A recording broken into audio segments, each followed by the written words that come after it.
नमस्कार दोस्तों, क्या आपने कभी सोचा है कि ये जो एक्स वाई जेड और अजीबोगरीब समीकरण है, ये आखिर आए कहाँ से? ये ए स्क्वायर प्लस बी स्क्वायर का ड्रामा कैसे शुरू हुआ? कैसे किसी ने अक्षरों और प्रतीकों से गणित की एक नई भाषा बना दी? आज हम निकालेंगे एक ऐसे रोमांचक सफर पर जो आपको ले जाएगी बीजगणित के इतिहास में। इसकी शुरुआत से लेकर आधुनिक युग तक तो तैयार होकर बैठ जाइए, क्योंकि यह सफर होने वाला है ज्ञान और मनोरंजन से भरपूर। एक अरबी शब्द अल जेब से शाब्दिक अर्थ है टूटे हुए हिस्सों का पुनर्मिलन। संख्या सिद्धांत, ज्यामिति और विश्लेषण के साथ गणित के व्यापक भागों में से एक है। आपने सबसे सामान्य रूप में बीजगणित के गणितीय प्रतीकों और इन प्रतीकों में हेर फेर करने के नियम का अध्ययन किया ही होगा। यह लगभग सभी गणितों का एकीकृत धागा है। बीजगणित गणित की वह शाखा है जिसमें संख्याओं के स्थान पर चिन्हों या प्रतीकों का प्रयोग किया जाता है।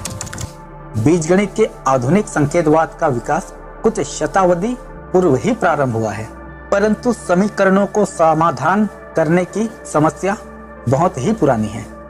ईसा से लगभग 2000 वर्ष पूर्व लोग अटकल लगाकर समीकरणों का हल करते थे। ईसा से 300 वर्ष पूर्व तक हमारे पूर्वज समीकरणों को शब्दों में लिखते लगे थे और ज्यामिति विधि द्वारा उनका हल ज्ञात कर लेते थे। तो हमारी कहानी शुरू होती है हजारों साल पहले मेसोपोटामिया की उपजाऊ भूमि पर। बेबुलोन के लोग जो आज के इराक में रहते थे, गणित के बहुत शौकीन थे।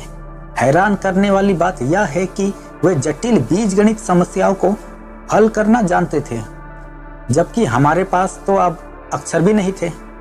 उस समय ये लोग गणित के सुपरस्टार थे।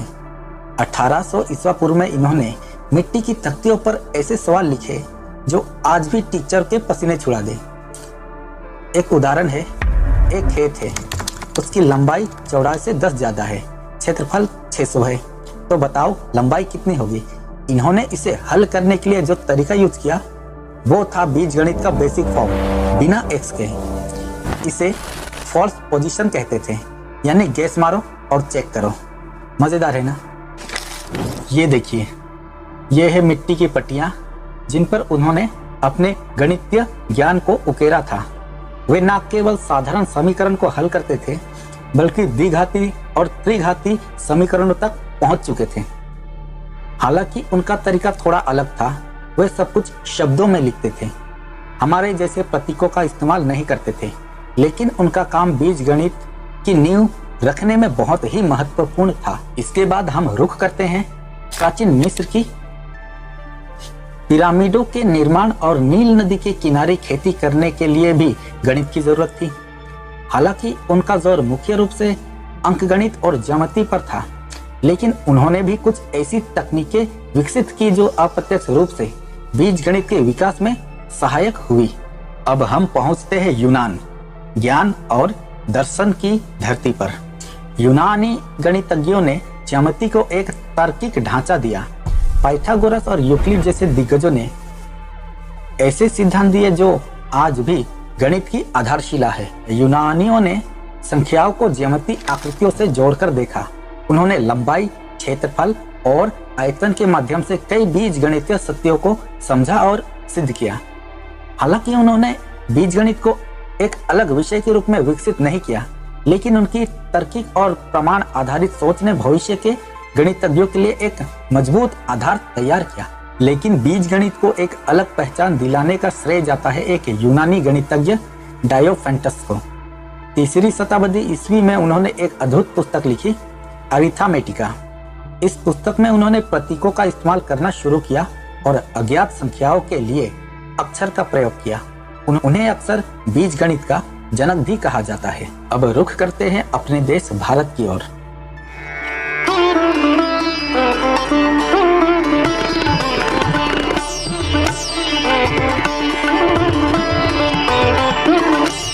जहां गणित और खगोल विज्ञान ने नई ऊंचाइयों को छुआ। 5वीं शताब्दी में आर्यभट्ट ने खगोल विज्ञान और गणित में महत्वपूर्ण योगदान दिया। उन्होंने न केवल दशमलव प्रणाली को विकसित किया बल्कि बीजगणितीय समीकरण को हल करने के लिए भी तरीके बताए, जहां गणित का असली मसाला तैयार हुआ। 5वीं सदी में आर्यभट्ट और ब्रह्मगुप्त जैसे सुपर माइंड्स ने बीजगणित को नया रंग दिया। सोचो, शून्य का आविष्कार यही हुआ, और शून्य के बिना तो बीजगणित का एक्स भी अधूरी है। ब्रह्मगुप्त ने पहली बार नेगेटिव नंबर और शून्य को गणित में जगह दी। और हाँ, इन्होंने क्वाड्रेटिक इक्वेशन को हल करने का तरीका भी बताया, यानी ax² + bx + c = 0। और फिर आया 12वीं शताब्दी, भास्कराचार्य द्वितीय, जिन्होंने लीलावती और बीजगणित नामक अद्भुत ग्रंथ लिखे।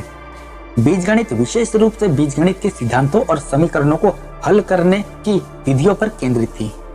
उन्होंने न केवल द्विघाती समीकरणों को हल करने के लिए तरीके बताए बल्कि अनिश्चित समीकरणों पर भी महत्वपूर्ण काम किया। भारतीय गणितज्ञों ने न केवल बीजगणित नियमों को विकसित किया बल्कि उन्होंने ज्योतिष और खगोल विज्ञान में इसका व्यापक उपयोग किया। उनका काम इतना उन्नत था कि इसने सदियों तक दुनिया भर में गणितज्ञों को प्रेरित किया। अब चलते हैं अरब जगत में। जब यूरोप अंधकार युग से गुजर रहा था, अरब जगत ज्ञान का केंद्र बना हुआ था। भारतीय गणितीय ग्रंथों का अरबी में अनुवाद किया गया था और अरब विद्वानों ने इसमें अपना महत्वपूर्ण योगदान दिया। 9वीं शताब्दी में फारसी गणितज्ञ मोहम्मद इब्न मूसा अल ख्वारिज़मी ने एक ऐतिहासिक पुस्तक लिखी, किताब अल जबर व अल मुकाबला, जिसका अर्थ है रिकवरी और बैलेंसिंग की पुस्तकें। इस पुस्तक ने बीजगणित की नींव रखी।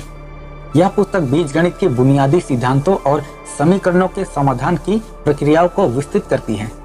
इसी पुस्तक से अल जबर शब्द आया, जो बाद में बीजगणित बन गया। अल जबर शब्द से ही आज का अल जेब्रा शब्द बना है। अल ख्वारिज़मी ने रैखिक और द्विघाती समीकरणों को हल करने की व्यवस्थित तरीके बताए और बीजगणित को एक स्वतंत्र विषय के रूप में स्थापित किया। अल ख्वारिज़म के काम ने यूरोप में बीजगणित के प्रवेश का मार्ग प्रशस्त किए। 12वीं सदी में इन अरबी ग्रंथों का लैटिन में अनुवाद किया गया और यूरोपीय विद्वानों ने इस नए ज्ञान को आत्मसात करना शुरू किया। फिर यूरोप में पुनर्जागरण का दौर आया। विज्ञान और गणित में एक नई क्रांति आई। फिबोनाची जैसे गणितज्ञों ने भारतीय अरबी अंक प्रणाली को यूरोप में लोकप्रिय बनाया और बीजगणित के विकास में महत्वपूर्ण भूमिका निभाई। धीरे धीरे बीजगणित का दायरा बढ़ता गया। 16वीं शताब्दी में प्रतीकों का उपयोग और अधिक मानकीकृत हुआ। डेकार्टेस जैसे गणितज्ञों ने ज्यामिति और बीजगणित को मिलाकर विश्लेषणात्मक ज्यामिति की नींव रखी।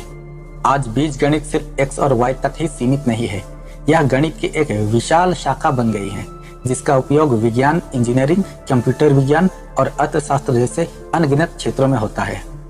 समूह सिद्धांत, वलय सिद्धांत और क्षेत्र सिद्धांत जैसे आधुनिक बीजगणित की अवधारणाएं जटिल समस्याओं को हल करने में हमारी मदद करती हैं। हालांकि बीजगणित के इतिहास पर काफी शोध हुआ है, लेकिन कुछ ऐसे पहलू है जिस पर आज भी बहस जारी है, जैसे प्रतीकों का सबसे पहले इस्तेमाल किसने किया, या विभिन्न सभ्यताओं के बीच गणितीय विचार का आदान प्रदान किस तरह से हुआ।